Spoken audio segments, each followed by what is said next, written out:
Good evening, iRacers. Welcome to a very special edition of Apex Racing TV with BSR. We're running the brand new Porsche 911 GT3 Cup here at Silverstone Historic Circuit. 3 races for you tonight, being brought to you by myself, Lee Thompson, and joining me is Conrad Venter. Evening, Conrad. Oh, good evening, Lee. How are you doing? I am doing very well. We were just having to catch up a minute ago because it's been a long time since we have got a chance to really say hello to each other. But yeah, here we are at Silverstone. The guys are currently running around in these lovely Porsche, what essentially are the Porsche Super Cup cars, halfway through their qualifying session at the minute. We've got a full grid, 50 plus cars. We'll see exactly how many end up taking the qualifying session and taking to the grid. But what a great start to the year, getting this car come onto the service, Conrad. Yeah, it's been the subscribers on iRacing have been wanting this kind of car, or a Porsche at least, for a very long time, and it's finally here. And I have to admit, I am very impressed and with how well it's been taken up. It's only have to look at this race and 55 cars in the session at the moment to see how popular it's going to be. Yeah, and of course, you know, we always get that. It always feels like we get that slight honeymoon period, perhaps, when a new car jumps on the service, and of course, everyone's going to go and see what it's like. But from what I'm reading, yeah, lots and lots of people are loving it. It's great to read as well. You have guys that have driven the real versions of this car, or at least for previous years, because this is the brand new 2017 model, which actually hasn't been raced yet. Yeah, great to see they're saying it feels like the real thing. You know, it really does. They're really impressed with what iRacing have done to it. So it would be interesting to see what opinions sort of may change over the course of the next few weeks as everyone really gets their teeth into the car and really finds out what it's about. But at the minute, it's a promising start for this new license that iRacing have got, and like you say, a real mark that we've been looking forward to getting. You know, we've got Porsche, we've got Ferrari coming. It's a great time to be on iRacing. Yeah, and similarly with BSR as well, they've put on this well, they call it the BSR Porsche Cup for tonight. It's a one-off event to introduce this car on the service, and like I said, we've got 55 cars here, and I'm thinking in true BSR style, we're gonna see some great racing, and yeah, we're also going to see a lot of crashes. Yeah, I think messy may be a word that comes to mind during the evening. I mean, say it's a new car for everyone, isn't it? We're all finding their feet. I'm sure there's different ranges of how much time people have been able to put into the car so far. So it's going to be interesting to see. It's a little bit quirky to drive compared to what people may be used to on the service already. The initial sort of application of brakes and different bits and pieces may be catching some people out as they trying to adjust to what I read is almost purposely quite a tricky car to drive. That's what Porsche designed it as in real life, to really work their up-and-coming drivers, to really pick out the talent. It's not supposed to be easy to drive, and it'll be good to see how these guys find it tonight as they run through. Certainly at the minute, it seems that Will Tregurtha is not finding it too bad at all. He is at the top of the qualifying standings at the minute, as he was almost at the top in practice as well. So yeah, Will Tregurtha and Jamie Fluke were the top 2 in practice, and it's looking like it may be something similar for qualifying. Yeah, Jamie and Will, like you said, they were up there in the practice. I can't remember who else was running up there with them. I'll just have a quick look. Yeah, so it was Jamie Fluke, Will Tregurtha, I think Ash Sutton, of course, was right up there as well. So there was 5 cars, all within just a couple of hundredths of each other in practice. So yeah, we got time for it to change as Jamie Fluke pops up to the top of qualifying. He's gone 300ths quicker and bumps Will Tregurtha back down to second. That's amazing how close the times are at the moment.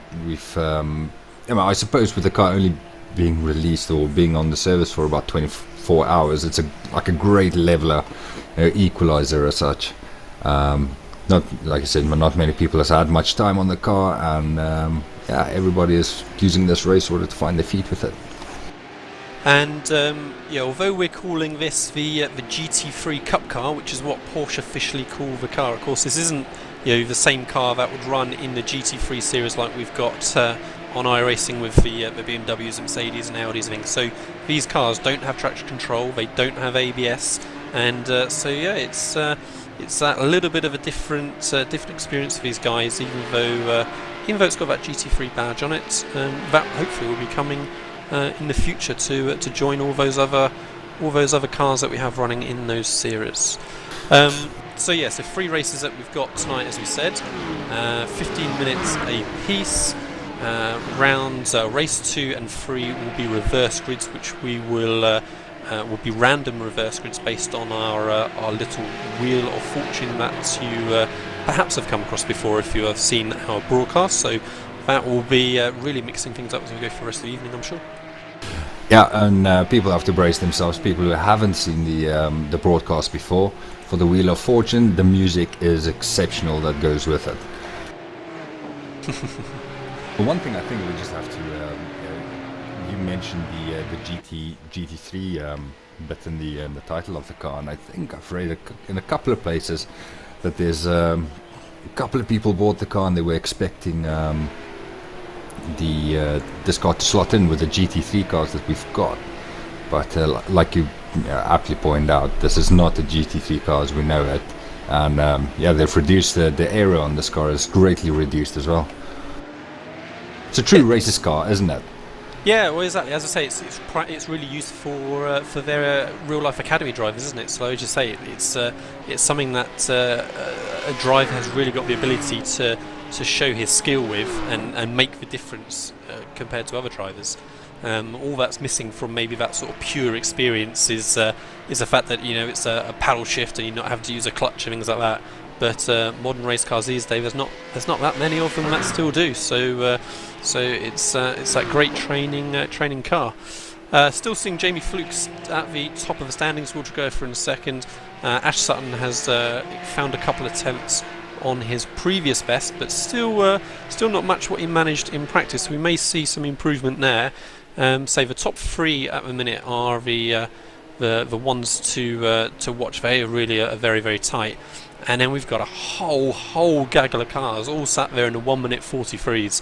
So as I say, it's going to be so close. We've got a reasonable spread through the entire field, as you may expect with a brand new car and a range of drivers. But within that, it's just a sheer volume of cars, if nothing else. It's going to be very, very close. Yeah, you've got the top 9 cars covered by a second, and then from 9th place all the way down to 24th, 25th, they are covered by a further second. You've got about 16 cars there in that 1 second bracket, and that midfield is going to get really, really busy. And as I'm looking through the standings, we've got our own Andrew Woodhouse sitting in 28th at the moment. I spoke to him a little bit earlier on, just before we went on air, and he was hoping to get himself into the teams, but yeah, it's going to get really, really busy for him there in the midfield. Yeah, I don't think that's a place I would fancy starting. Do we know, is it standing start or is it rolling start? It's got to be standing start, isn't it? I'm sure that's what they do in real life from memory. So yeah, everyone barreling into Cop's first lap. That is not going to be a place to be, middle of the pack. Yeah, I believe when they were advertising this race, they said it would be a rolling start. A little bit of a shift from what they do in real life.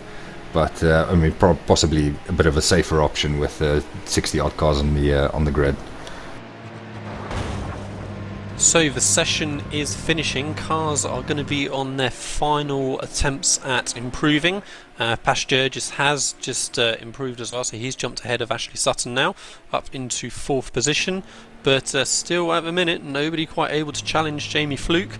I'm watching Ash Sutton at the minute just complete his lap as he's coming through the final sector, so we'll keep an eye on him. He's maybe looking like one of the main cars that could challenge there as he just scrabbles his way through Luffield and onto the start-finish straight. Is he going to improve in time?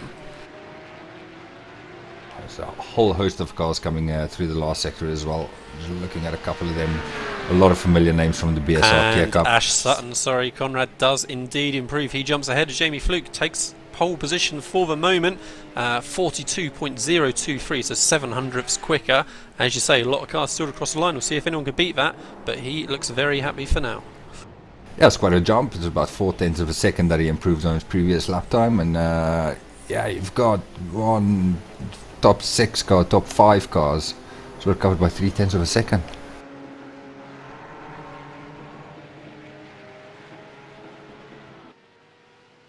And it looks like it's just Jack McIntyre to cross the line.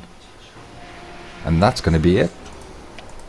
Yeah, I think that looks like qualifying session pretty much done then. So at the very very end of the session, Ash Sutton pops in and yeah, beats his PB from practice as well to take that pole position. So cracking start. I don't think we're going to go through the entire grid, being that we've got 45, 50 cars lining up, but we'll perhaps go through the top 20 in a few moments and yeah, prepare ourselves for this first race of evening. We don't quite necessarily know what to expect yet. We don't know what the draft really is going to be like in these cars, how much of a train we're going to see. I'm thinking lots and lots of moves are going to be done on the brakes, because we're saying about, you know, these cars being perhaps a little bit more tricky, even though we're missing some of the heavy braking zones on the circuit being the historic layout. Yeah, I mean, this from what I've seen so far around Spa and the Fun Series, the draft isn't great, but that was one car behind the other. When you've got 2 or 3 or 4 of them in front of you, it might be a completely different thing. They are just starting to grid up, so I will run through the top 20 on the grid for you. We've got Ashley Sutton in pole position with Jamie Fluke alongside him in second, Will Tregertha in third with Jack Sedgwick in fourth place. Vasilis Gerges in 5th, alongside him is Lawrence Fagg in 6th place, 7th is Nathan Davis, Marcus Jensen in 8th place, David Waldock in 9th, 10th place is Matthew Bunn, Isvan Balok in 11th, we've got Marek Struneka in 12th place, just behind him is Ashley Blake Hood, alongside him is George Simmons in 14th, and we've got Miles Klulitzli in 15th place, Pete Newman in 16th, Jack McIntyre in 17th, Andy Scheel in 18th place, James Saunders in 19th, and the top 20 is rounded out by Daniel Hunt. So some big names that we're seeing here on the grid, of course. Number of drivers that we know from other BSR series, such as the Pro BSR Kia series, and lots of drivers as well who have qualified for just over the last couple of weeks for the World Championship Series next year in the MP430. So it's going to be interesting to see how these guys are adapting to these very different cars. So everyone's getting lined up on the grid. Ashley Sutton has got the clear view in car number 24 down into Copse, and we shall see who is going to get the launch off the line. I can hear the revs building. I think we're waiting for the green lights to come on. The cars are all the way around Luffield back to Brooklands, and Ash Sutton is away. Looks like he's got a good start instantly, but under pressure in second place is going to be Jamie Fluke. Will Tregertha looking to go up inside into Copse. He does make that move. So yeah, Will Tregertha up into second, Jamie Fluke in third, Pash Jurgis fourth, and Jack Sedgwick in fifth. Top half of the field look like they're pretty clean through Copse there. Yeah, it's just kicking off a little bit in the background now, but the top half of the field, like I said, is clearly through. They're just about to make their way onto Hangers Straight without too much trouble. I have to say, I'm pretty shocked at how many cars are getting through, but on the exit of Maggots Beckett's, I see another car spin, add a car into the wall on Hangers Straight, so now it's kicking off. This is what I expected to see a little bit more, I'm afraid, but nonetheless, it was a good opening 4 corners. Yeah, that's truly kicking off. It looks like a parking lot on the Hangers Straight just after the bridge. There's a lot of cars. That was a good effort. So back at the front, Ash Sutton was under pressure going into club from Will Tregertha, looking to stick his nose up the inside a little bit, but Ash Sutton shut that door pretty quickly as they head into the very fast Abbey. Of course, they're turning the opposite direction to the direction they go in real life now, being that this is still the pre-wing layout. Ash Sutton a little bit wide through bridge. He's going to lose a little bit of ground through Priory, and Wiltshire closes back up again. Yeah, it's a really good opening lap by the top 9 or 10 guys, and like I say, Ashley Sutton leading edge as they come through the final corner back into the start-finish straight. Of course, Wiltshire, real-life driver. We've got, mind you, Ashley Sutton's real-life drivers. We've got 2 real-life drivers leading the way here at the moment, with Jamie Flug right behind them. Yeah, and Wiltshire closing through Copse as well, as Pasteur just runs wide on the exit of Copse. He's going to be under pressure. Oh! There's another one gone. And that's really broken the top 3 away now, so yeah, unfortunate there. Is I think it all started just going wide onto the AstroTurf and Copse, and that started off, so yeah, 2-3 cars we lost there. Yeah, I'll just have a little look back, see exactly who got collected there. Gerges went, like I said, onto the AstroTurf. He in turn collected Sedgwick. Somebody else ran into him as well. Oh, Lawrence Fagg, yeah. I think apart from that, everybody got through pretty unscathed. Yeah, so that's unfortunate for those guys, but that really does mean now that the top 3, unless they really start squabbling hard very, very soon, they are going to be all on their own, battling for the podium. Wiltshire is pushing very, very hard. He was all over the place under braking going into Stowe, and is all over the back of the rear wing still of Ash Sutton as they come through the super fast left-hander Abbey corner into Bridge. But yeah, further by, so we've got Ash Sutton leading, Wiltshire in second, Jamie Flug in third. Those are the 3 cars, as I said, that have broken away. Marcus Jensen then has got the task of trying to bridge that gap, but I think that is going to be very tough. They're into each other. Wiltshire sticking one up the inside. Sutton not giving them a lot of space there, a little bit door-to-door rubbing. Tregertha's through, Fluke is up into second, Ashley Sutton is back down into third place. Yeah, Will was looking very, very aggressive. Tipler just cut away from him as as the action happened, but he's under pressure now from Jamie Fluke. So yeah, just to carry on quickly. So Marcus Jensen, as I said, was bridging that gap in 4th position. Then it's Matthew Bunn, then Dave Waldock, then Ashley Blakehood, Istvan Ballock in 8th, George Simmons 9th, in 10th position is Jack McIntyre. There is of course an incentive to keep going, even if you do pick up some damage. You get that fast repair, and also with the big reverse grid that we're expecting for the 2nd and 3rd races, a bad finish doesn't necessarily mean you're going to start at the back for those 2nd and 3rd races. Just quickly looking through my standings, there's a raft of people that's made up some good places. The biggest gainer at the moment is Sven Pluto, who's starting 22nd. He's up into 12th place. Yeah, did well to get through the little bit of carnage on that opening lap. Looks like the top 3 have just calmed down for the moment, just spread out a touch, got a few car links, but Marcus Jensen is under pressure from Matthew Bunn, looking to go up the inside of him as they come out of club, but doesn't quite get the run. Marcus Jensen chops his nose off as they go into Abbey, but Matthew Bunn is right on his rear bumper, looks to go up the inside of Bridge. Just as a slight think about it, Marcus Jensen doesn't take the apex. That's going to give Matthew Bunn the opportunity to cut back into Priory. He tries to take that tighter exit. Is he going to have a little dive up the inside? No, Marcus Jensen covers it off, and they stay as they were for now. But yeah, Matthew Bunn, it takes a lunge up the inside in the final section of the complex there, and comes worse off as a little spin. Fortunately for Marcus Jensen, he is able to continue, doesn't lose any further spots. Yeah, that is a battle that we've become accustomed to over the last couple of weeks with the start of the BSR Formula Renault 2 series, as well as the Apex Racing UK cars and the CQR Club cars going head to head. Unfortunately, yeah, this car doesn't like rubbing door handles.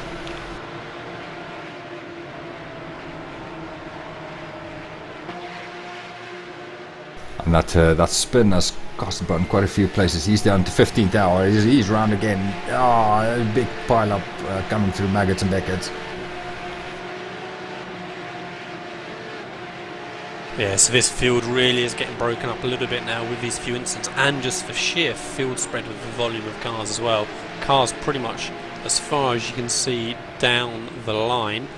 Wiltshire has just got Jamie Fluke closing a fraction more now. But Ash Sutton is just struggling on the power coming out of club. I wonder if he's struggling with a little bit of damage from that contact. Wouldn't surprise me. He's dropping back now and he's going to be struggling to maintain that toe as they come back onto the front straight and then hanger straight. So yeah, Will Tregertha and Jamie Fluke are the two who are looking to pressure for the win at the minute. Yeah, I think you're right. Sutton might just be struggling with a bit of damage, locking up quite a lot, and you're watching him going into the corners. He's not taking as wide a line as he possibly could. We've seen in the iRacing fun races that they've done so far, so the tires do hang on quite well in this car. You can abuse them a little bit, lock up a couple of times without paying a heavy price, but you keep doing it, and eventually it does start taking its toll. So just looking back towards the tail end of the top 10, Sven Pluter, who pointed out a minute ago, has made all that progress from the start. Sorry, he's under lots of pressure at the minute from Andy Schill in 12th behind. There's really scrabbling all over the back of him in the arena section at the end of the lap. But Sven just about holds on for the moment as they fly through Maggots Beckett's. It really feels like these cars sort of scrabble for grip in these sort of medium to high speed corners. We say about the lower aero sets that they have compared to maybe a normal a GT3 series car, and yeah, understeering through that super fast section Maggots Beckett's there. It's quite a high concentration of cars we've got here, somewhere between 7th and 15th place. Running the line is there, nobody is sort of trailing pace at the moment, but they are fairly close to each other. If somebody makes a mistake, you're going to have another car on top of you in no time. Yeah, and back towards sort of 20th position, we've got Nathan Davis, Jack Sergic, who was much further up the front of the start race, and Daniel Hunt. They were almost 3 wide nearly going into Stowe, and at the minute it is Nathan Davis who comes out on top, so Daniel Hunt has lost a couple of positions at the start of this lap, and he is definitely not going to give up. He's going to fight hard as he power slides out of a bridge, trying to get a run on the cars ahead, but nothing doing for now. It's amazing to hear the left-hander just before bridge. Cars that we're so accustomed to taking that corner flat. I say left-hander before bridge? Yeah, it's the left-hander. And you see these cars going through there, and they are really struggling to hold on and take the corner flat with the less air on it. Yeah, and another car that's struggling still is Ash Sutton, as we pointed out before. He's definitely got damage. He's gradually dropping back from his front two now, very wide on the exit of Copse, just about gathering it all up. So Jamie Fluke at the minute is able to hang with Will Tregertha, but not looking for now like he's able to really put any further pressure on him. So that's going to be a battle to keep half an eye on still, but they are now starting to come across some back markers, so that may mix things up a little bit more. Marcus Jensen is gradually trying to close still on Ash Sutton, but is getting into a no man's land situation at the minute. Whereas George Simmons and Istvan Balok, they are all very tight as they come through club. George Simmons there looking to stick his nose up the inside of Istvan, but again nothing doing. Cars too wide, just further back as well, working for 11th and 12th position. So I think again that is Andy Schill and Sven Pluter as they head in towards bridge. Sven holding on for now, covering the line, and yeah, Andy looking for any opportunity, but not quite able to make it work so far. Yeah, and as the leaders start on the next lap, we've still got only 4 minutes and 40 seconds left on the clock. So I guess that's around about three laps maybe. Just fairly short races, and for all these guys running this close to each other, we're gonna start seeing some desperate moves to make up a few places pretty soon, I think, as well. And talking about desperate moves, Jamie Fluke now is actually much closer as they come through Maggots Beckett's underneath the gearbox of Will Tregertha. So he's going to try and get this perfect run out of that last section of Chapel, getting the momentum onto Hanger Straight, tucking in underneath the rear of Will Tregertha's car. How much of a draft has he got? He's creeping, but there's not really much happening. So unless he makes a dive here into Stowe, and Will Tregertha turns in very early to try and defend and cover that off, sacrificed a little bit of mid-corner speed maybe, but actually got a good exit still. So yeah, had to defend a little bit at the end of Hanger Straight there, but yeah, there just isn't that real draft effect in these cars for Jamie to take advantage of. And the good news for Will Tregurtha is the lapped, the not yet lapped car in front of them is Lawrence Fagg, who was only 0.2 of a second slower than they were on the previous lap. So, got a lap car in front of them, but not the slowest guy on the track by far.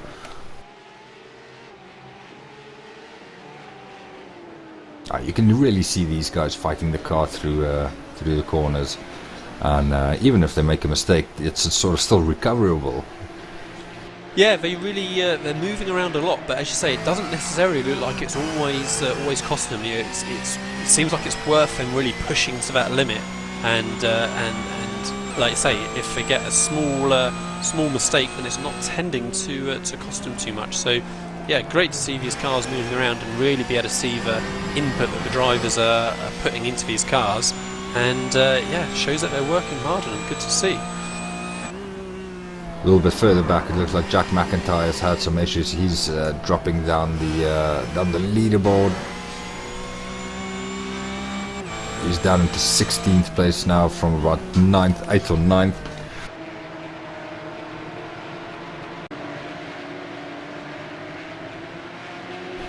Right, I think next time round they are going to get the white flag, and I say Jamie Fluke just hanging on to Will Tregurtha at the moment. They've got Lawrence Fagg in front of them, and yeah, if Lawrence doesn't move over them, then this might become a really tasty last lap. Yeah, he's just encroaching into that sort of space where Will is going to start to worry about and start to affect his rhythm that he's been building through this race. So you're right. It's going to be a little bit of nail biting there for Tregurtha, I think, to see how that car is going to deal with it, how Lawrence is going to deal with it. But yeah, they're definitely on top of him now as they go to start what we're expecting to be perhaps their final lap. Yeah, they're really closed up on him in these last couple of corners. Just a quick little update on our co-commentator, Mr. Andrew Woodhouse. He's made his way from 29th up into 20th, and yeah, running really well, old Woody. And so still Lawrence is just at the front of his queue. Will Tregurtha is made a fair bit of time on him. Oh, Jamie Fluke spins on that AstroTurf on the exit of Copse. Will Tregurtha gets past the back marker. Pressure is completely off. And yeah, Jamie Fluke looks like he's going to be recovering into 3rd position. Ash Sutton back up into 2nd. Yeah, and Fluke spinning it just as Lawrence Fagg was letting them through as well. A bit of an unfortunate situation, but I mean that's the way it goes sometimes. And Istvan Balogh in 8th position under pressure now from sorry, get my cars muddled up, sorry, but yeah, Istvan was just under pressure a little bit, sorry, from Ashley Blakewood as they went through Magus Beckett's, but they've ended up spreading out as they exited through Chapel. Yeah, the field has spread out quite a bit. I can't really see a great deal of battles going on out there at the moment. And Will Tregurtha is coming through the final sector now, coming into the slowest section of the circuit, into the last couple of corners, just keeping it all nice and tidy. Hard fought win. That bit of contact at the start with Ash Sutton. I didn't see it myself, so I wouldn't like to say whether anything was just or unjust there, but nonetheless, Will Tregurtha comes through, takes the win in the first race of the evening in this special BSR Porsche 911 GT3 Cup race. Ash Sutton does bring it home in 2nd, with Jamie Fluke disappointed, I'm sure, with that spin on the last lap there, but gets a podium nonetheless.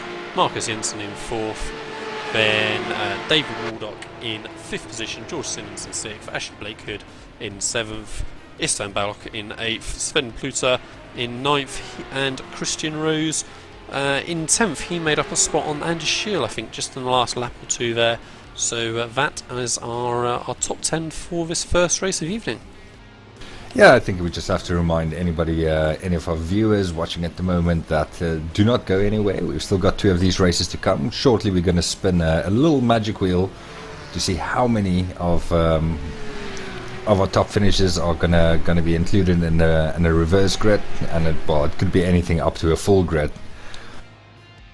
And that is really going to mix things up much more. I have to say, in that first race, the sort of cars these are, I was really quite surprised how much field spread we got by the end. As you were saying in the last lap there wasn't really many, if any, battles left, just with it seeming to be a little bit difficult maybe just to follow in these cars through those high-speed corners. This circuit being, of course, one of the fastest circuits that we see on most calendars. So these reverse grids now are really going to mix things back up again. Yeah, I think the message coming through from the before I make that point, maybe we should go to the spinning wheel, so we've got our organisers to know how many people they've got to put the reverse grid into, and then we can get on to further points about the car. Yeah, good idea. We will get the reverse grid sorted. Unfortunately, you're not going to see it on screen, so we are just going to fire up the wheel and we will report to you the number that we get to give our who's going to be on pole position. And as you say, admins then can start getting ourselves out. We have, drum roll, reported in chat, a full reverse grid. So for our very first spin of the night, full reverse grid. Oh, and you did get the graphic come up on screen, so that is good to see as well. I didn't make it up. Full reverse grid for our second race of the evening. Good to see. That is really going to mix things up for the next race. Yeah, well, I do apologise. I made the promise of the extraordinary music, which never materialised. I'll put that down to our sound guy. But at least we got Santa spinning the wheel for us, full reverse grid. It's going to be amazing. Amazing. And if we thought that they did well to get through his first 4 corners fairly clean in the first race, I don't think we're going to see the same for the second. But nonetheless, we are going to look forward to it, and we're going to see some good racing in amongst there as well, no doubt. We'll have a quick run through top 20 cars just to confirm the results from that last race, Conrad. Yeah, we'll just run through the the top 20, and which starts with Will Tregertha taking the win with Ashley Sutton just over 3 seconds behind him in second place. Jamie Flug spinning it on the last lap, drop into third place. Marcus Jensen in fourth. David Waldock in fifth place. George Simmons came home in sixth. Ashley Blakewood in seventh. Istvan Ballock in eighth place. Sven Pluter in ninth. Christian Rose in 10th place. Andy Schill in 11th. Pete Newman in 12th. Jack Sedgwick and Duncan Walt making up 13th and 14th. Daniel Hunt in 15th place. Jack McIntyre making his way up to 16th. Miles Klutsley in 17th place. 18th place is Amandu De Brito. 19th Matthew Bunn, and 20th was Andrew Woodhouse. How did he sneak into 20th place? Stewards and Clary, I think. But I reckon we need to grab him for an interview during the next race. Yeah. But yeah, so great result for those top 20 cars, but they are going to be very disappointed, I'm sure, to have seen that full reverse grid come through. They are going to be shoved right to the very back, and yeah, we'll see how many of them can get through. You'd think, Will Tregertha, Ash Sutton, we know Ash Sutton is the man who cuts through fields, in iRacing especially. We'll see how they can do, but it's going to be a big ask for any of them to get anywhere sensible for the next race. Right, so we're going to be taking a break whilst the admins get themselves sorted out, session goes up. We will be back very, very soon for race 2, full reverse grid, for our second race of the night, BSR Porsche 911 GT3 Cup Special. Don't go anywhere.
iRacing.com is a sim racing game that combines a true-to-life racing experience with an online community of virtual racers from all over the globe. iRacing offers a multitude of officially licensed cars and tracks, laser scanned with millimeter accuracy. Their car models and mechanical systems are based on real-world physics and engineered in cooperation with manufacturers and race teams. iRacing's web-based interface allows members to compare stats and test drive any combination of car and track instantly. Their skill license system ranges from rookie to pro, ensuring members are always pitted against those with similar skill sets. Members are able to sign up for a weekly race series, compete in time trials, host a private race with friends, and participate in racing leagues created and run by the community. With over 60,000 members, iRacing works in partnership with renowned motorsport organizations like SRO Motorsports Group to deliver virtual races based on the real-life Blancpain GT series. iRacing's Blancpain Endurance Series features team racing, giving members the ability to build a team and participate in races ranging from 3 hours to 24 hours. Additional partners include NASCAR, IMSA, V8 Supercars, IndyCar, allowing members to race in their very own 24 hours of Spa, Bathurst 1000, Daytona 500, and many more. iRacing.com, delivering the most authentic racing experience short of getting into a real race car.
Truex in the outside, contact made, 56 slides it at a 4, who's going to be at the stripe, dead even, give it to Ryan Truex.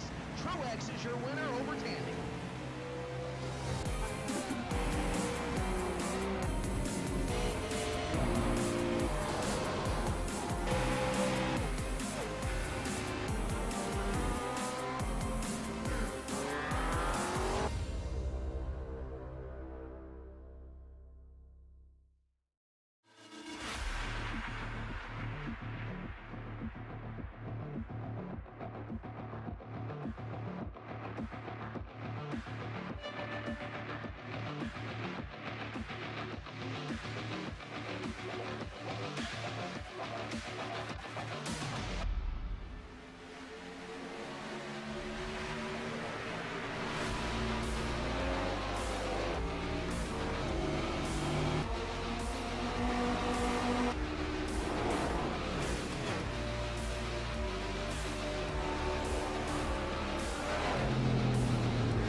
Welcome back to the BSR Porsche 911 GT3 Cup special here on iRacing at the Silverstone Historic Circuit. Lee Thompson, Conrad Venter again joining you for race 2.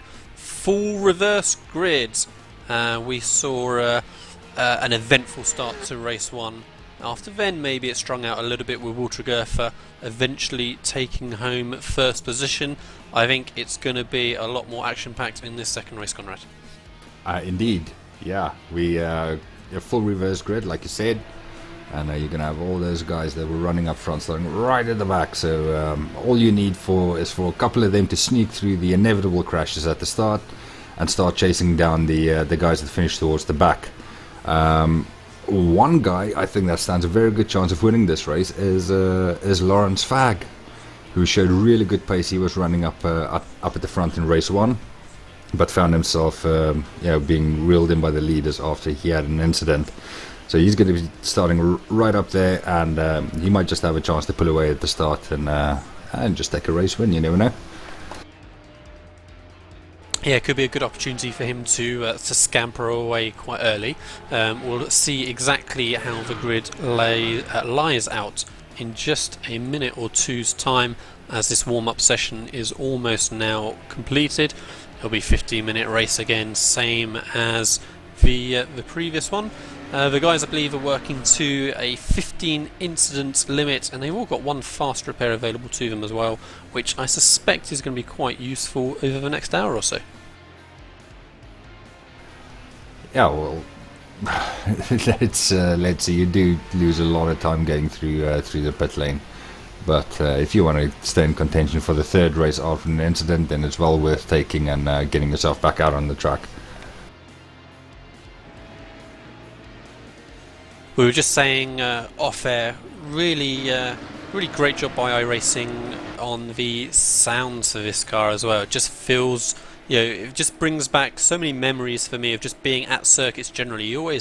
It always feels like no matter what event you've gone to, there's probably going to be some Porsche 911s running around at some point during the day, and really just the external shots especially just sound awesome, hearing them echoing around the entire circuit.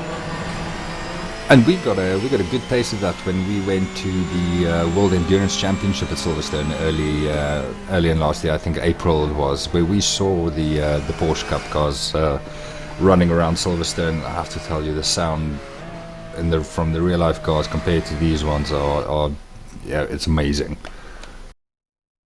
Sounds like the guys are struggling a little bit with the weather conditions for this race. Going to be much more slippery for them, it seems. So it's going to be interesting to see who's adapted to that the best in that short warm-up session, and who's going to be able to manage the grip levels, especially at the start of this race. Hopefully, we don't have too many problems early on, and most of the grid can get through cleanly. But they are now beginning to line up on the grid.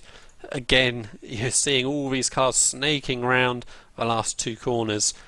People not being able to see the start-finish line at all from their starting position. Yeah, and we've got Peter van Gool starting in pole position with Lawrence Fagg, like we mentioned, in second place. Paul Uliot in third. We've got Steve Richards in fourth. Kip Stevens in fifth. Well familiar with him as well. Lucas Lindfors in sixth place. Dan Blake in seventh. Eighth place is Steve Heffert. Daniel McCauley in ninth. Gareth Heckling running out the top 10. I think we're just about to go greens. 2 seconds left on the clock. Yeah, revs are building. Peter van Gool starting from pole position, gets a poor start though, and Lawrence is clean through before they even really get to the finish line. He's going to be first into Copse, and they're 3, 4, 5 wide in the background. A couple of cars off at the very back, but didn't affect anyone else. Yeah, it is bombs away. They are still sorting themselves out in the start-finish straight. A couple of cars running wide, coming out of turn 1 into Maggots and Beckett's. Quite a few guys side by side. There's one off. I can't quite figure out who that is. But the top 3 cars all cleanly away, and they've already created a nice gap. Just going to try and jump to the back, see who of our previous race winners has come through all of that unscathed. And Dan Blake and Paul Elliott were very, very lucky coming through Maggots Beckett's as they got themselves all tangled up to each other, but somehow both escaped and didn't really lose any positions. At the front, going into club, Lawrence Fagg is breaking away already. We said he had a good chance at taking the win here. Peter Van Gool holding on to second, but Lucas Lindqvist looking to challenge, but has a little bit of a wiggle exiting club. Just behind then is Dan Blake, Daniel McCauley, Paul J. Ulliott under pressure from Catalin Grohl. Oh, contact between Catalin and Daniel there as they enter Abbey, and that sent Catalin spearing off into the barriers. I'm not going to lie to you, it is carnage at the back. Ashley Sutton's already got a bent rear wing. Matthew Bunn's car isn't looking in too great a shape either. I've lost track of Jamie Fluke. Jamie Fluke is running. The back end of his car looks okay. The front, not so much. But he's just coming through the second to last corner. And Peter Van Gool had a problem somewhere around Bridge or Priory, I think. He's gone from second now into fifth position, so that leaves the front two breaking away, and we've got a nice little battle for third, fourth and fifth position looking to brew as the cars all start streaming into Maggots and Beckett's. Everyone trying to take a different line as they shape up for a move going into the super quick section of the circuit there. A couple of people that must have heard what we said about it being worth diving into the pits if you've got excessive damage, taking that fast repair. We've got about 6 cars in the pits right now doing just that. Yeah, I don't know how sturdy these cars really are, how they're coping with damage. We saw that Ash Sutton, we're presuming, got a bit of damage in that first race from a bit of contact, so they do seem maybe a little bit on the delicate side. So yeah, hard luck for those half dozen cars already taking damage in that opening lap. Yeah, first half of the field streaming through Club and Vale, seeing Niels Hooded, Henge and George Simmons battling hard as they head into Abbey, but nothing happening for now.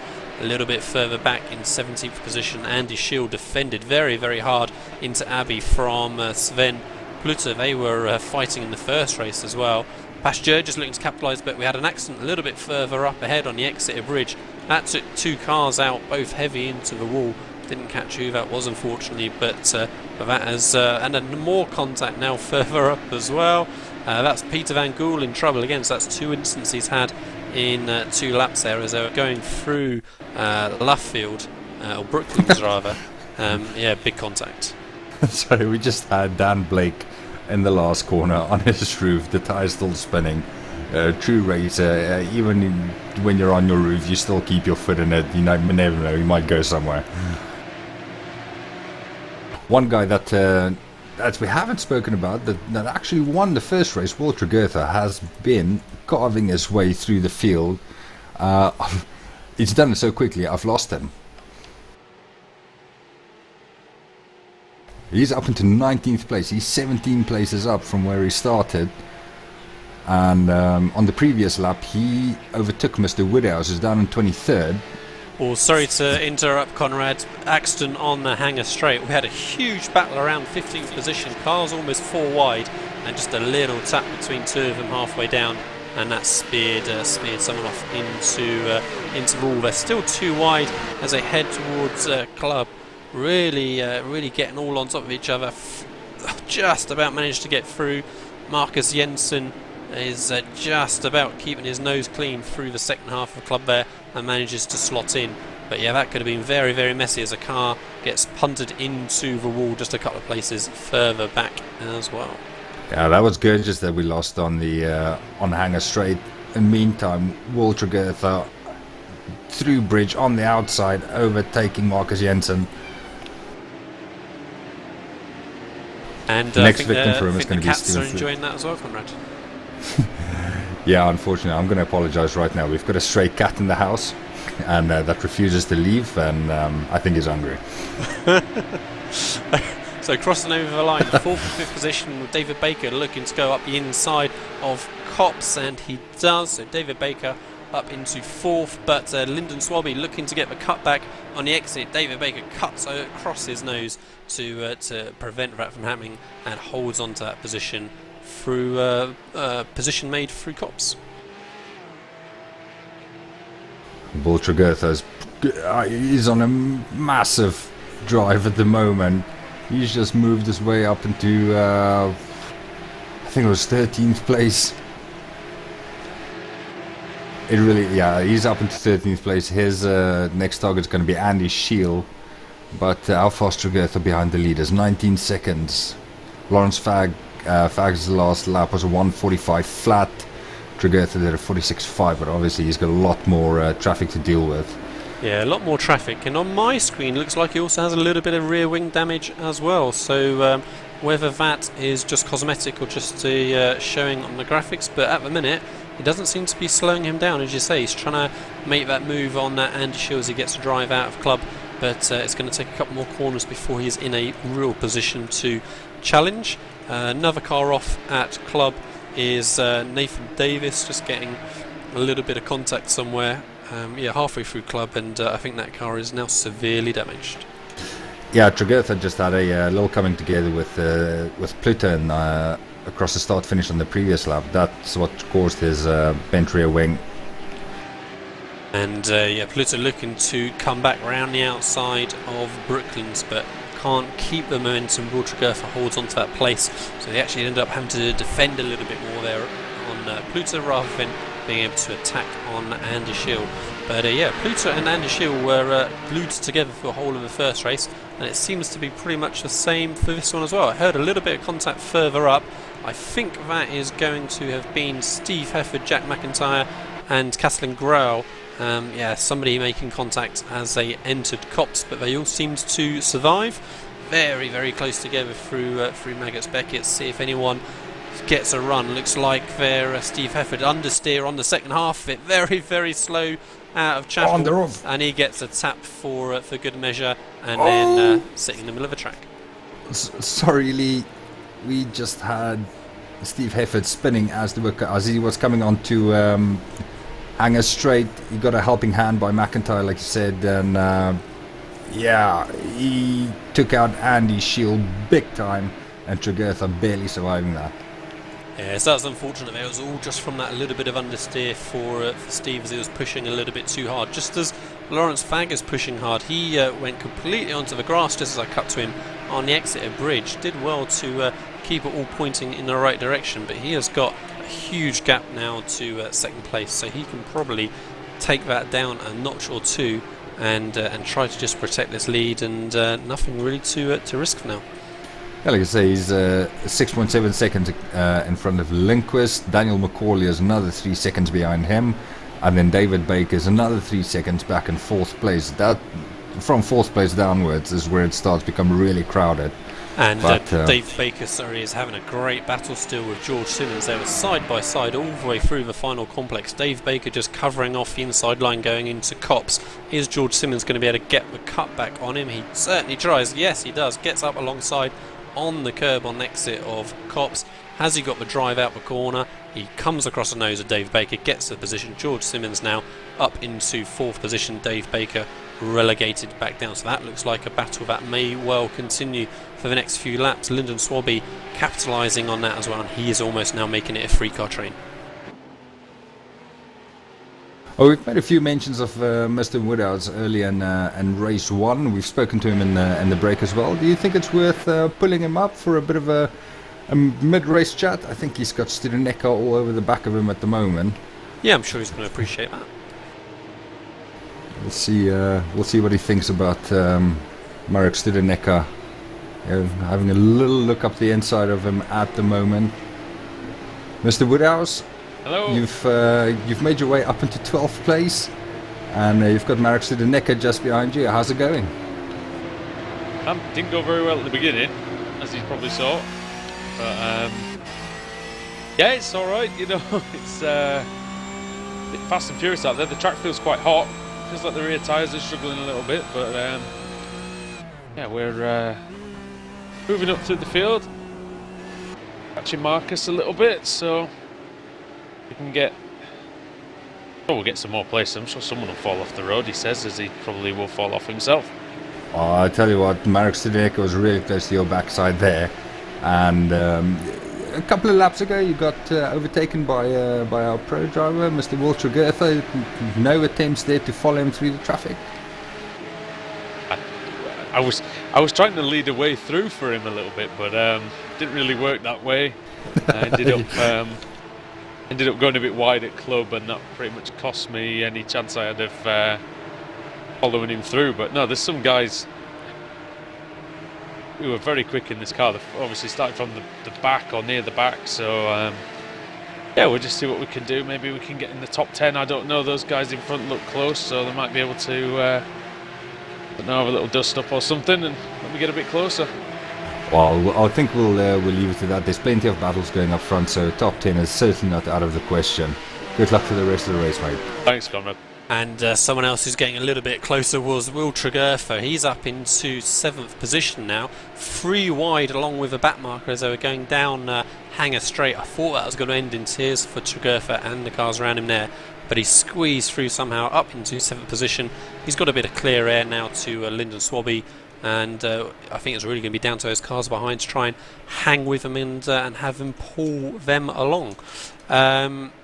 David Baker is still behind George Simmons for the moment, so George Simmons has just pulled a second or so that battle has just eased off for the moment. But further behind, Miles Kletzley and Katalin Grell very, very close, heavy on the brakes into Brooklands, and cars sliding all over the place as they work their way out of the final corner into Luffield. Yeah, in that short time we were chatting to Andrew, Lawrence Fagg opened up his gap at the front to nearly 12 seconds now. Interesting thing is, Daniel McCauley has really caught up with Lucas Lundqvist in second place. That gap is just under a second, so there's going to be a battle developing there soon for second place. Lundqvist's last lap was terrible. There was a 1:48 flat compared to McCauley's 1:46.8, and 1.2 seconds he caught up there. George Simmons not far behind. George Simmons lose the battle against David Baker eventually? No, he won that battle against David Baker. It's created a bit of a gap. Yeah, he's very quickly catching those two ahead. So I think quickly that's going to become a much bigger group. Dave Baker and Lyndon Swabby could well get drawn into that battle as well. So it'd be interesting to see how long Lucas can hold on. Perhaps not very. He's very, very wide through club. That's going to give Daniel McCauley a great opportunity to get a run. Perhaps not for Abbey, but maybe sticking his nose in towards Bridge somewhere. And yeah, as you say, Lucas just struggling a little bit, but Daniel holding back for a moment. Great to see those cars drifting through the exit of Bridge there as Daniel closes under braking on Lucas. Lucas taking quite a tight line into Brooklands, and that really meant Daniel had to cut back off a little bit mid-corner. And that's given Lucas the opportunity to get a drive onto the front straight and not be under too much pressure for the moment. George Simmons is almost now onto the back of Daniel. I think he's going to be mixing it with those two guys very, very soon. Something I've noticed quickly is the fastest lap times we saw in race 1 was in the low 1:42s. We also heard it mentioned that the track feels hot, and we can certainly see that reflected in the lap times. Fastest lap of the race so far is Jamie Fluke, who sat in 22nd place with a damaged car. Fastest he's gone so far, so 1:44.2, so nearly 2 seconds off the pace of what we were in the first race. And so on to Hangar Straight. Lucas is going to need to defend, I think, from Daniel as they come into Cops. Lucas holds onto his racing line though. Daniel looks to go up the inside. Who's going to be bravest on the brakes? They both run a little bit wide. Daniel loses control and just about collects George Simmons as well. So that was unfortunate for George there. But yeah, both those cars pushed hard onto the braking zone. Lucas, I think, made the wise decision he knew he was too quick into the corner and allowed the car to run wider, whereas Daniel perhaps tried to hold the racing line, and that caused that rear wheel to spin around. So Lucas holds on. George Simmons up now into 3rd position with David Baker in 4th. Will Tregertha just making a move round the outside of Abbey on Lyndon Swabby. So that is Walter Gerfer up into 5th position now. I think that's going to work out at. So he has got a very, very good chance for a podium. And we've been so busy. Lawrence Fag is going to come around to win the race. He's coming across start-finish now. It takes the win for the second race of the night. Lucas Lindquist has got George Simmons right behind him. Don't think Simmons is going to have enough in the back to take the second spot. But a great drive from Simmons. 28 places up from where he started. Dave Baker across the line in 4th place with, I think, Walter Gerthen in 5th. So, yeah, as they still coming across the line, Andrew Woodhouse in 12th place, Marek Studenecker in 13th, and it's just a constant stream of cars across the line. But that was a great sort of mix between the guys that started in the front and some of the guys that made their way from the back. Lawrence Fag starting in 2nd, winning the race, and 3rd place was George Simmons. We failed to notice that he made up 28 places from the start. Walter Gerther made up 31. One guy that didn't move much was 8th place, Daniel McCauley. He started 9th and finished in 8th.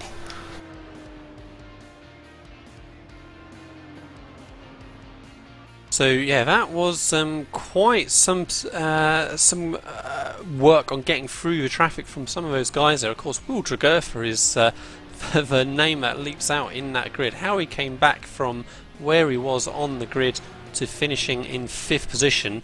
And he probably only needed one more lap, and he could well have snatched a podium out of the grasp of George Simmons or Lucas Lindquist. But that's that felt like Ash Sutton level of knife through butter.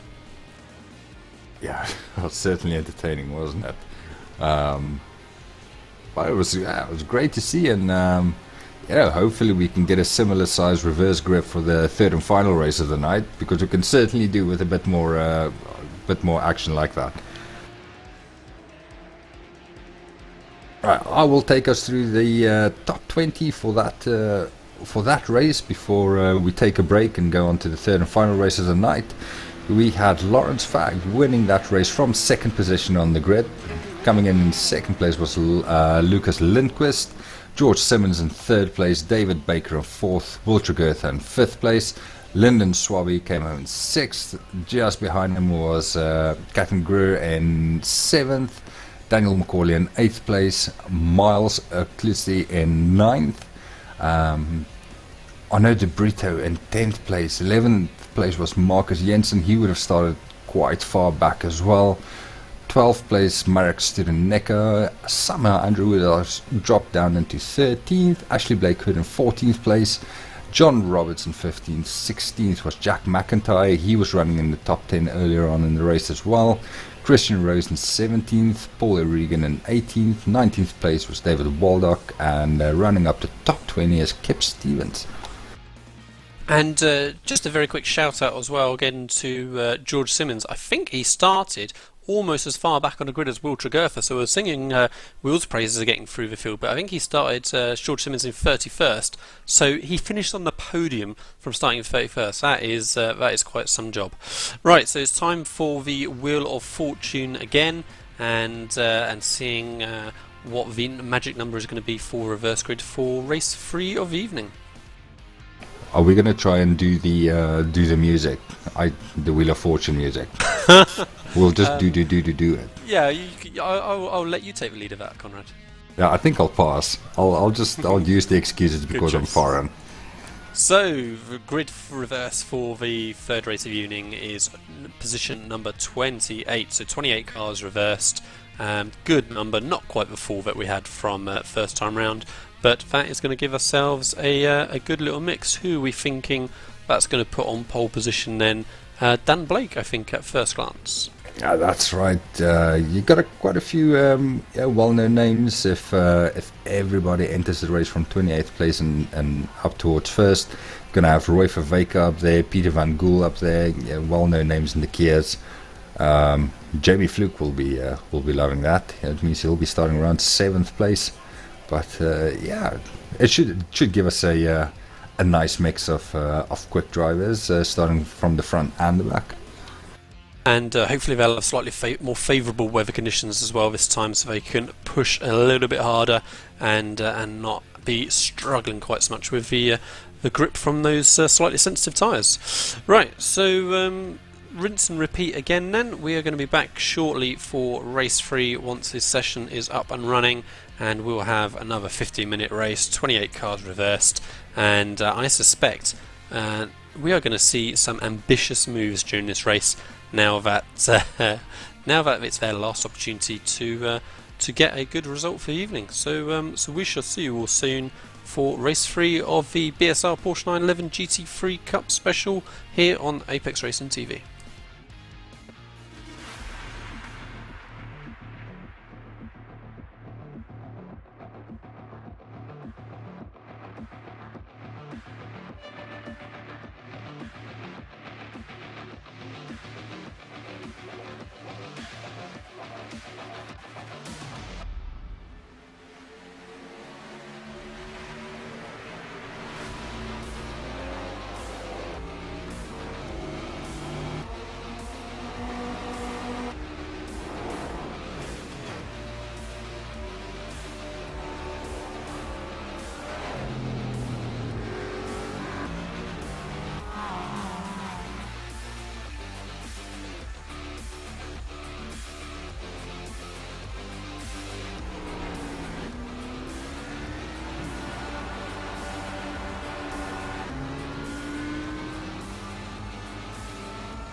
iRacing.com is a sim racing game that combines a true-to-life racing experience with an online community of virtual racers from all over the globe.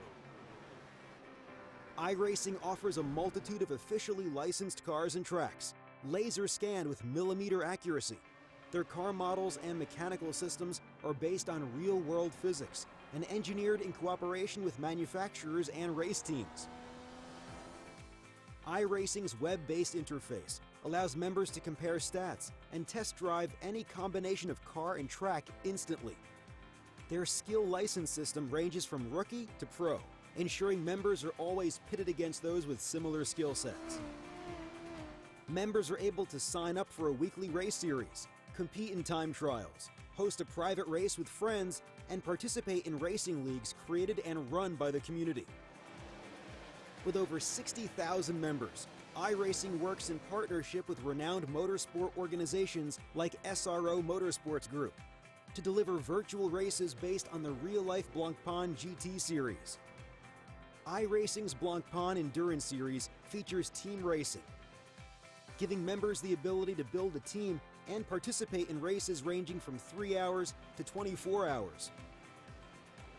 Additional partners include NASCAR, IMSA, V8 Supercars, IndyCar, allowing members to race in their very own 24 hours of Spa, Bathurst 1000, Daytona 500, and many more. iRacing.com, delivering the most authentic racing experience short of getting into a real race car.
Truex on the outside, contact made. 56 slides it at a 4. Who's going to be at the stripe? Dead even, give it to Ryan Truex. Truex is your winner over Tandy.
iRacing.com is a sim racing game that combines a true-to-life racing experience with an online community of virtual racers from all over the globe.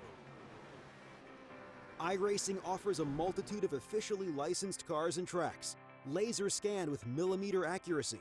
Their car models and mechanical systems are based on real-world physics and engineered in cooperation with manufacturers and race teams. iRacing's web-based interface allows members to compare stats and test drive any combination of car and track instantly. Their skill license system ranges from rookie to pro, ensuring members are always pitted against those with similar skill sets. Members are able to sign up for a weekly race series, compete in time trials, host a private race with friends, and participate in racing leagues created and run by the community. With over 60,000 members, iRacing works in partnership with renowned motorsport organizations like SRO Motorsports Group to deliver virtual races based on the real-life Blancpain GT series. iRacing's Blancpain Endurance Series features team racing, giving members the ability to build a team and participate in races ranging from 3 hours to 24 hours. Additional partners include NASCAR, IMSA, V8 Supercars, IndyCar, allowing members to race in their very own 24 hours of Spa, Bathurst 1000, Daytona 500, and many more. iRacing.com, delivering the most authentic racing experience short of getting into a real race car.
Truex in the outside, contact made. 56 slides it into 4. Who's going to be into the stripe? Dead even, give it to Ryan Truex. Truex is your winner over Tandy.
iRacing.com is a sim racing game that combines a true-to-life racing experience with an online community of virtual racers from all over the globe.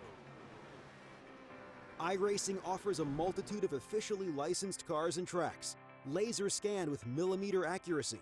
Their car models and mechanical systems are based on real-world physics and engineered in cooperation with manufacturers and race teams.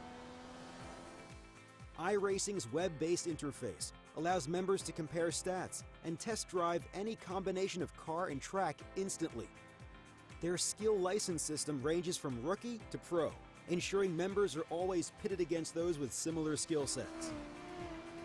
Members are able to sign up for a weekly race series, compete in time trials, host a private race with friends, and participate in racing leagues created and run by the community.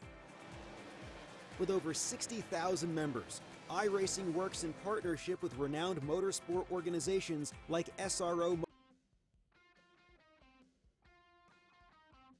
And welcome back to the BSR Porsche 911 GT3 Cup. Sorry for the delay in getting back to the session. Technical problems have meant that we are now looking at a random grid for this final race, unfortunately. So once the warm-up session finishes, we can have a little look and see who is at the front of the field. But the guys are just out there now in their warm-up session, getting a feel for the track. More favourable conditions we hear, a little bit cooler temperatures, so hopefully they will be able to get stuck in. Lee Thompson here, joined by Conrad Venter again. Looking forward to this final race, Conrad. Indeed. We've got track temperature of 23 degrees. It's about 15 degrees cooler than it was in the second race. So lap times most certainly is going to be a lot quicker than they were in the second race. And depending on the grid and where people start, with a random grid, we might see somebody at the front just pull away and leave everybody behind, or we might just have a big concentration of front runners starting at the back. So yeah, so we'll have got just a couple of minutes to find out. Yeah, these guys just getting their eye in now for these new conditions. Say it does look like the cars are much more planted already. Just watching these outboard shots, and it's going to be interesting to see, like I say, how quickly again these guys can adapt, just like in the previous race. We saw the two big movers last time round, where George Simmons cutting himself through the field along with Will Tregurtha, and no doubt we're going to get a couple of faces pop up again doing something similar.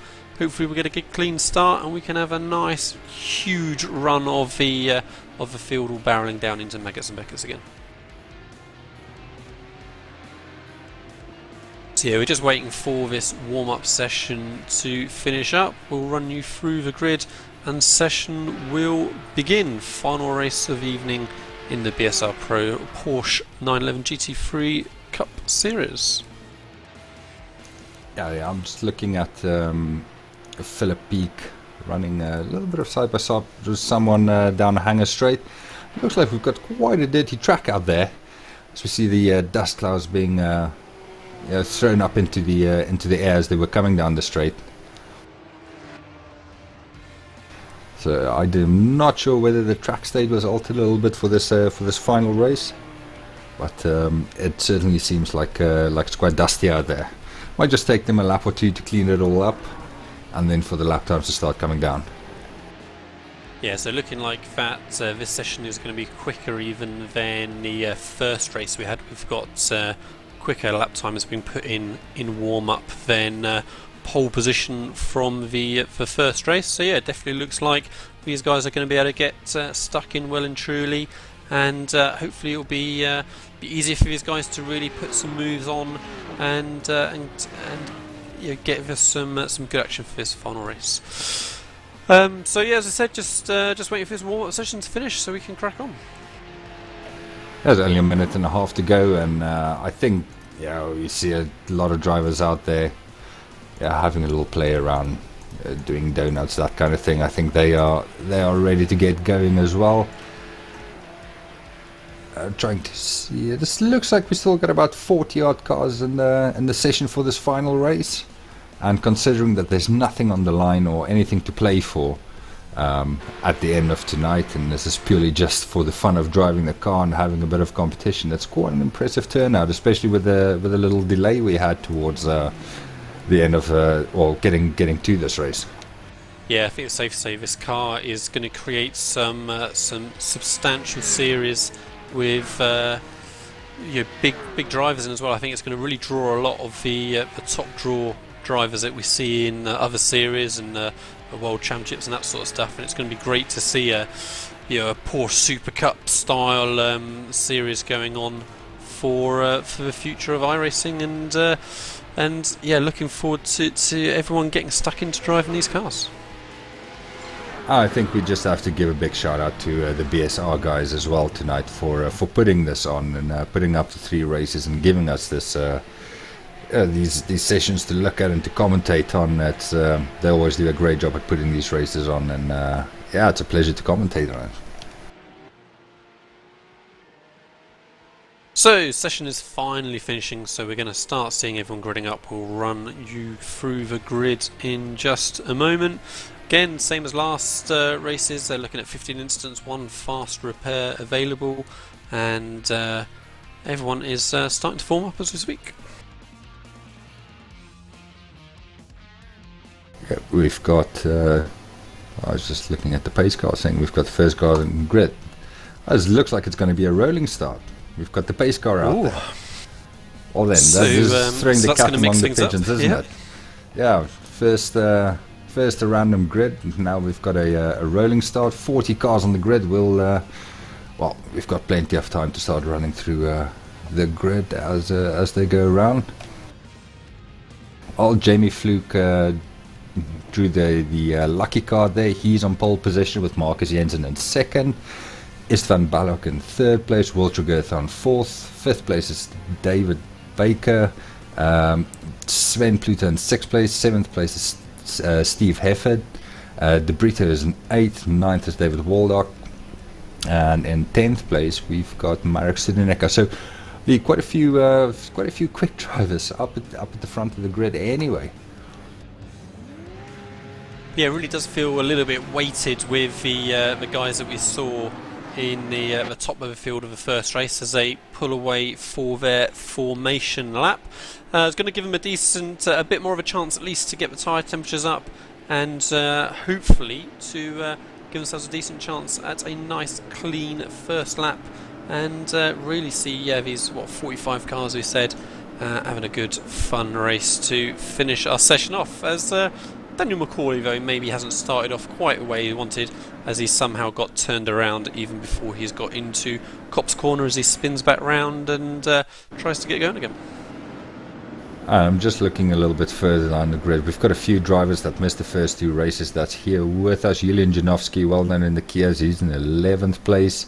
Go finished well in 12th place. Andy Shield in race 2. George Simmons in 13th place. We'll keep an eye out for him. He did really well in the previous race. Our race winner from race 2, Lawrence Fag, he's all the way down in 38th place, along with Christian Rose around him as well. A couple of guys that's joined us, starting 40th place, Adam Delmont, Adam McNally, or if I just missed Adam in the previous 2 races, I can't remember. Mr. Woodhouse is there in 27th place. Yeah, and you can see right now as they're coming down Hanger Straight, you can see the dust just in the pace lap being kicked up as well. Yeah, like I said, there really does seem to be a lot of dust out there, but that's going to get swept away quite quickly, hopefully, with the large volume, or maybe added to, depending on how clean a first lap that we see. But yeah, waiting for the cars to make their way around still, working their way in towards club as we speak. Hopefully everyone else manages to complete the formation lap without incidents. I think our cameraman Sander made a good point just as they got underway on the start-finish straight as well on the space lap, is that it's the fake Porsche leading all the real Porsches on this space lap. The good old rough, as we become accustomed to it, it's almost like a little tribute lap it's doing. Yeah, a little farewell almost for it. Yeah, passing the passing the guard to the up and comers.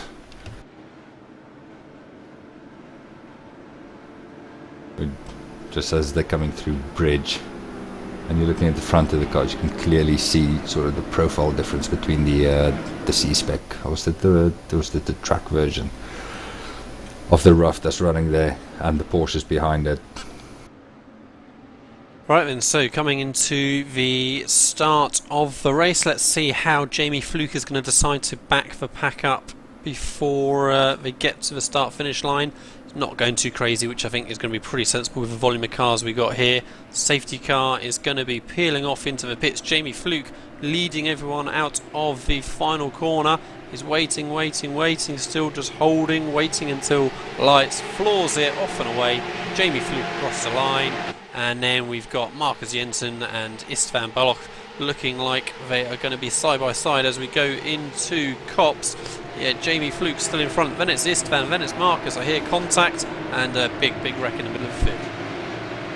Tregertha's through on Jensen as well, following Balog through. Oh, and Jensen's got pushed off really by Will Tregertha there as they entered Beckett's. Oh, he's going to rejoin. How did he not manage to run right into the middle of the pack there? So yeah, very lucky there for that not to be worse, but yeah, Marcus Jensen still able to continue. Yeah, Will Tregertha very aggressive on the opening lap there. Marcus, I suspect, will not be best pleased. Jamie Fluke still leading. Istvan Balog doing well to hold on to second position, with Will Tregertha looking to make a move perhaps as they head towards club. Fourth position then is Sven Plutter, so he's going to be happy with that start, just ahead of David Baker, who is also all over the back of him. Steve Hefford then Amadou De Brito, then Dave Warnock, and then Marcus Jensen recovering from that incident as they headed into Meggets. Leaders coming through bridge. Tregertha up the inside of Balog. Looks like he's got it out. Wow, it's very close. Both of them, the bumpers, Tregertha's rear bumper and Balog's front bumper, just shaving each other. But Tregertha's through, and he can now set on his way, trying to catch Jamie Fluke. Jamie Fluke will be trying to make amends for that mistake he made in the first race of the evening, dropping it on the last lap of the race while he was running in second place behind Tregertha. Yeah, we saw that they were very evenly matched earlier on in that race one, so let's see if Jamie Fluke can hold Tregertha off for the remaining laps. But Istvan has just dropped back into the clutches a little bit of Sven Plutter, as there's a car off in the background, very wide at Cops, but looks to recover without incident. And even though they started behind the safety car on that the first lap, Jamie Fluke already put in a lap time of a 1:45.7, which isn't miles off the fastest lap he did in race 2. So yeah, great signs for having really quick lap times in this last race. And Istvan under lots and lots of pressure from Sven Plutter as they go through Stowe, but manages just to get enough of that apex to keep the momentum and keep the position for now. Takes a big chunk of curb on the inside though as they went through the middle of club. I've wondered if that was going to give Plutter the opportunity to get a run, but Istvan managed to keep the momentum quite happily, and just missing the apex for the entry of Abbey, but is able to keep it going for now, holding on to that third position. And Sven almost defending a little bit there from David Baker behind in fifth, so good three-car battle for that final spot on the podium. Good old David Baker, another name we're very familiar with, and he's always a guy, you very rarely see him get tangled up in these big wrecks and things like that. He somehow manages to, or most of the time, squeezes his way through. Then it's always there or thereabouts when it comes to the top places at the end of the race.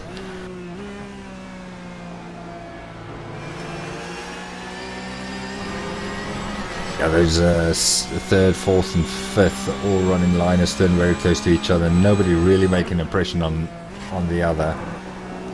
Steve Hefford in sixth place, about a second behind them. Yeah, and we had a spinner just at Cops on that lap as well. I think that was Kip Stevens, I think, getting turned around and he recovers, having dropped down to somewhere around 25th position or so. Tregurtha also putting the fastest lap on lap 2, a 1 minute 41.8. That's 3 seconds quicker than they did the entire race the last time around. And we've got a big battle going on for the top 20 positions. Contact in Stowe between Andy Schill and Andy McNally, I think, spearing another car off onto the exit of Stowe. But more contact going into Club. Yeah, big dive on that corner by, who was it that dived in? Gareth Hickling, very optimistic, and he came out worst. But yeah, all got a little bit messy. There's a nice group of cars there, looking like we might see some good battling, and in the space of 2 corners, 2 contacts, and they've all got blown apart. Yeah, the groundskeeper might as well dish out a few bucks there. Give these guys some compensation for cutting the grass. There was quite a lot of that going on. And just looking at Andrew Woodhouse in a good little battle, trying to get into the top 10. So John Roberts ahead in 10th, Andrew Woodhouse in 11th, and Kathleen Grell in 12th. Didn't look like Andrew had a particularly good exit onto the front straight though, so he's under pressure. Is he going to defend into Copse? He doesn't, but Catlin still looks to go up the inside. A little bit of contact maybe, but they just about get away with it. Andrew Woodhouse comes out on top. Catlin loses a little bit of momentum. So yeah, they were lucky there not to have more of an issue with that contact. Woodhouse just about left enough space for Grout to keep the car on the track. They might find after the race that there's a bit of black on Woodhouse's car and a bit of blue on Grout's car, maybe just shaving each other a little bit. And Istvan defending for P3 from Sven Pluter again, holding him off. Sven's got a good run on the exit, but Istvan cuts him off. There's not really a braking zone, of course, as they come into this historic layout of Club, so no opportunities for Sven there. But Istvan is soaking up this pressure so far, able to hold Sven off. How long can he keep it up for? This board seems like we've seen the draft doesn't have a massive effect on it, and I reckon if you just doesn't matter really how quick you are, if you just put the car in the right place and you keep hitting your apex and get a good exit out of the corners, it really shouldn't be that difficult to defend against the cars behind, even if they're a little bit quicker. Oh, and big contact coming through Priory. David Waldock getting turned around from 8th position, and he needs to be careful not to cut too much of a course there as he tries to turn around, but I think he's decided to give up on that, and he has retired with too much damage. Jamie Fluke starting a new lap, still in 1st position. Looks like Will Tregurtha gained 2 tenths on him last time round, so he is gradually bringing in that gap. So Jamie Fluke has got to stay on it. He may well have Will right with him in a number of laps. Istvan still defending that 3rd position from Sven Pluter. Then David Baker in 5th, Steve Hefford in 6th, George Simmons 7th, John Roberts in 8th, and Andrew Woodhouse has moved up into 10th position. So yeah, he has now got himself into the top 10. Another guy who's having a little peek into the top 10 is Lawrence Fagg, our race 2 winner. He started in 38th place. I say he's up into 12th place, 26 places up from where he started. He's having a great run. It looks like he's the biggest climber of the race so far as well. And he's got enough pace to catch a lot of these cars in front of him. De Brito running in, well, De Brito's dropped back into 11th, but he's got a damaged car, so yeah, Lawrence should be able to get him nice and quickly.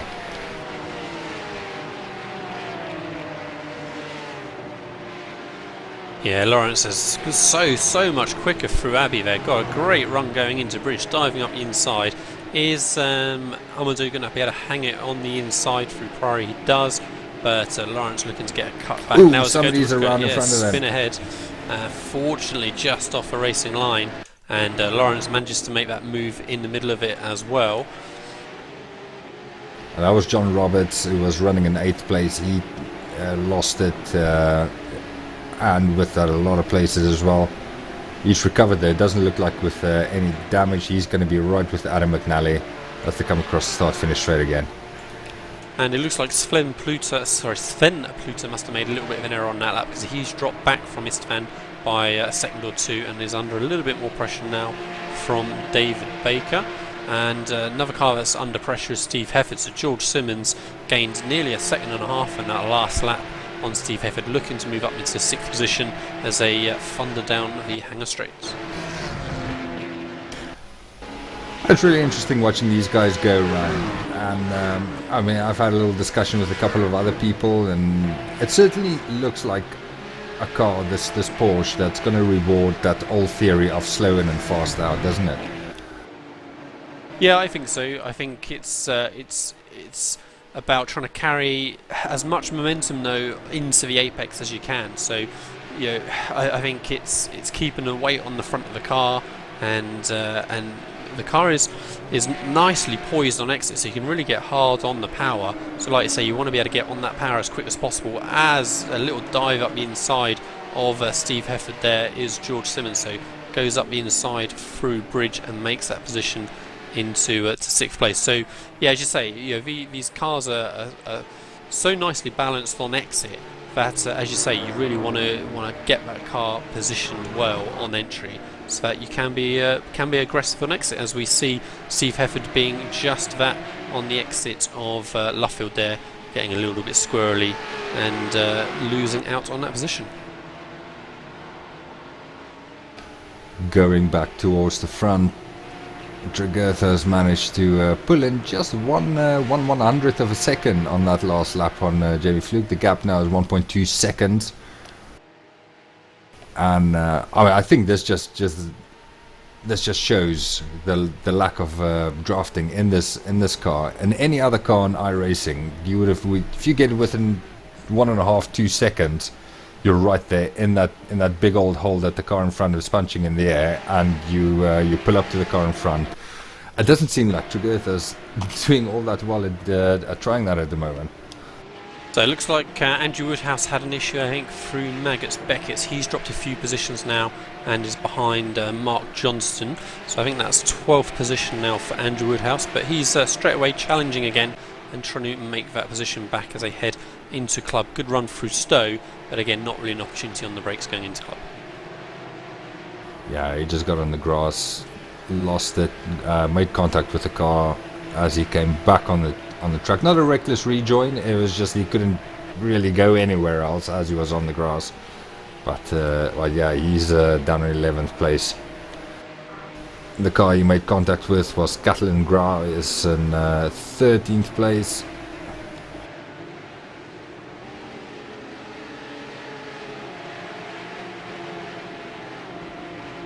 Lap times for the front running two is really close once again. Tregurtha did a 42.41, Fluke did a 42.45, so that gap not really coming down all that fast. They've only got 2.5 minutes left in the race, and what's that? That's going to be 2 laps. Yeah, they're just coming onto a hanger straight, so that's going to be 2 laps remaining. Next time around should be the last lap. Yeah, so Jamie Fluke really has managed just about to keep enough of a breathing distance from Will Tregurtha, as Will locks heavily going into Stowe there. But again, that does seem to be a trait of these cars. You can get away with locking these brakes and it doesn't seem to really push them wide. As I see Istvan doing the same going into Stowe. They're still doing a great job holding on to that 3rd position, and just as I say that, he runs out onto the AstroTurf on the exit of Stowe. Just about gathers it back up, ends up not spitting into that inside wall, which is so easily done there. Loses 1 position and now is under pressure from David Baker. So it could have been much much worse, but yeah, Istvan had been soaking up that pressure all race, and finally it just got to breaking point. Yeah, you were stuck behind the back marker, Duncan Watt, and maybe just a bit of impatience trying to get past Duncan. Got on the power a little bit too early, ran onto the grass, and that speared him across the track, almost like was it a Sauber last year in the Formula 1 that we saw do the same thing? Only difference here is Balak managed to keep it out of the wall, unlike the Sauber.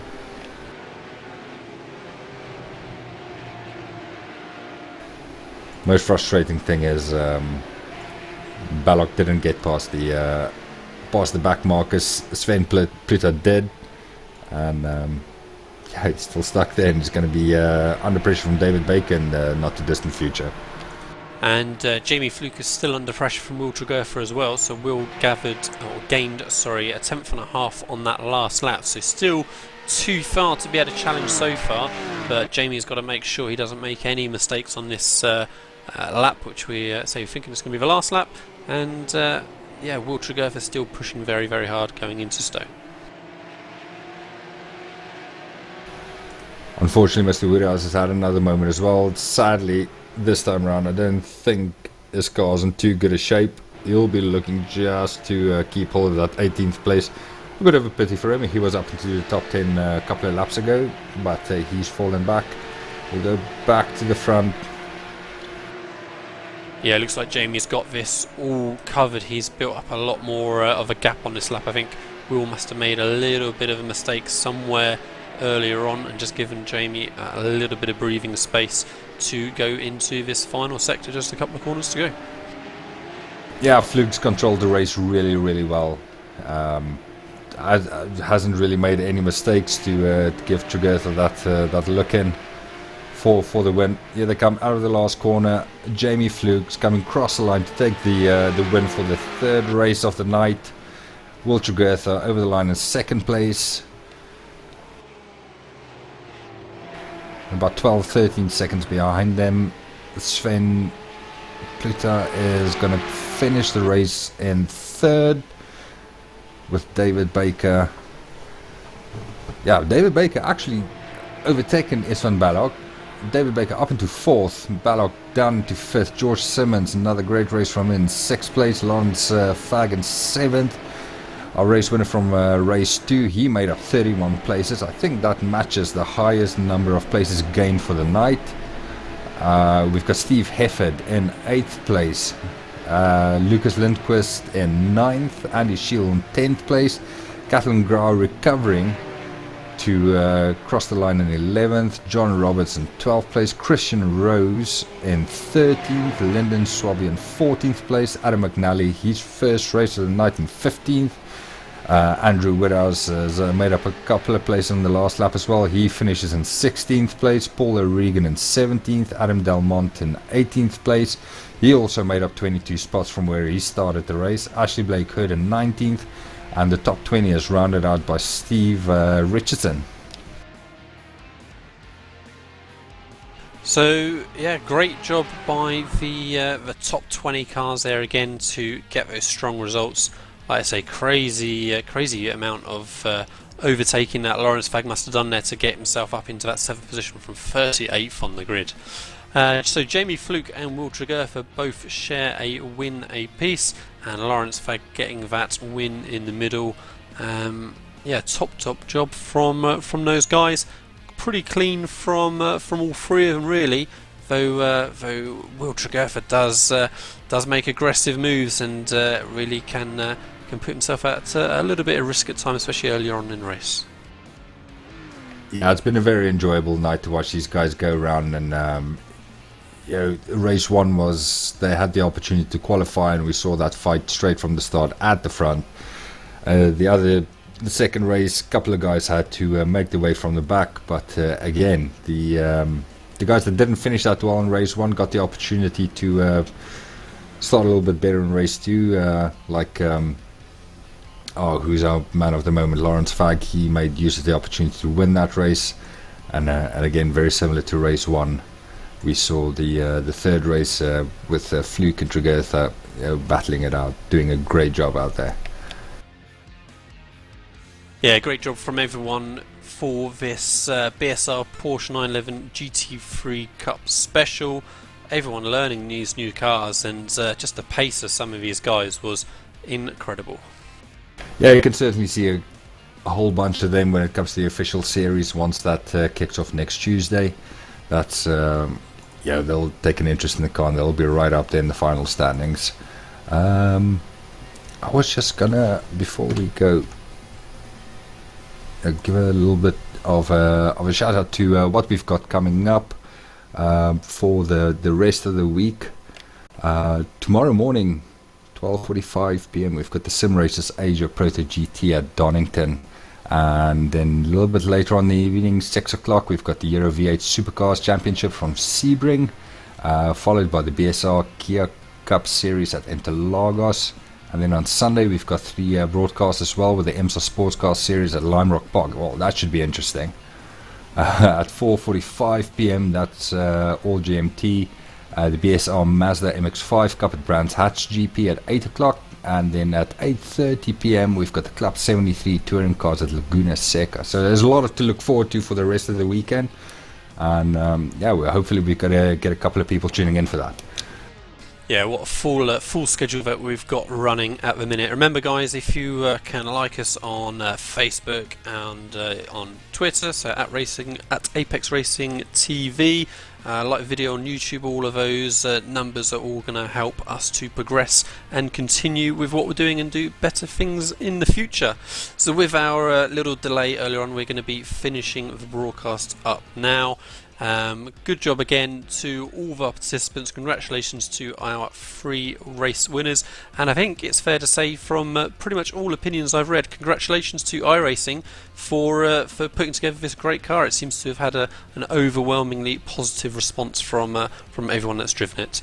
So we look forward to seeing more of the car in the future. Thank you to Conrad Venter for joining me in the commentary box, Sam Kumo on cameras. I've been Lee Thompson, and we shall see you all again for future broadcasts. Thank you.